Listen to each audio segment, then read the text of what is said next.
Yeah. Someone asked tips to maximize benefits, like for the halotherapy. Would you say like after a shower, before a shower, things like that, or?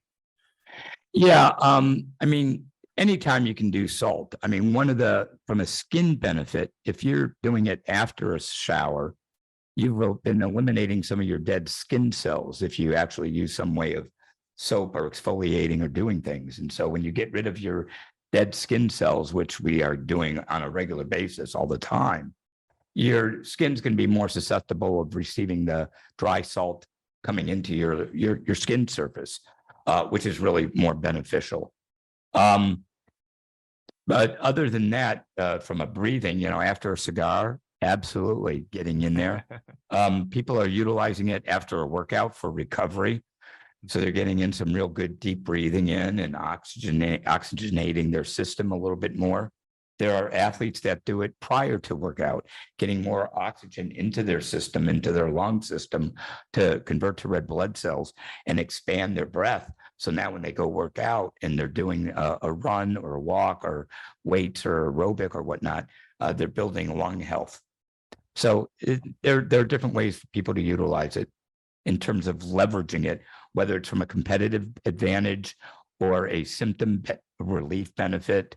Obviously, at the onset of you having any kind of sniffle or feeling, detoxing after a night out, it's great to do after you've been in an airplane or other spaces to, clean yourself out. Getting that salt into your respiratory system so it can kill bacteria is important. That's great. I've used it at night before and noticed like a calming effect. And I'd be interested to see if there's ever a study on like if halotherapy puts you into a parasympathetic state, because I know sodium has a pretty powerful effect on our hormones, like with aldosterone and things. So yeah, I mean, there are folks that do salt therapy prior to bedtime, because what it does for those that have, let's say, sleep apnea, right? It anti-inflammatory, it kind of reduces the swelling within your esophagus and all your breathing. So when you have that opened up, anti-inflame, where it reduces inflammation, you breathe better. So, I mean, we did Tony Robbins. He's got, he's a big guy. We did his salt room here in the West Palm Beach area.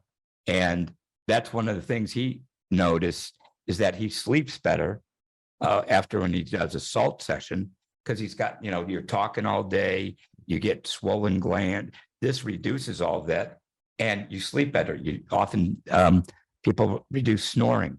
So the oxygen in breathing is very interesting. And that's something that I know a lot of people report. I don't know that there's been a study on that.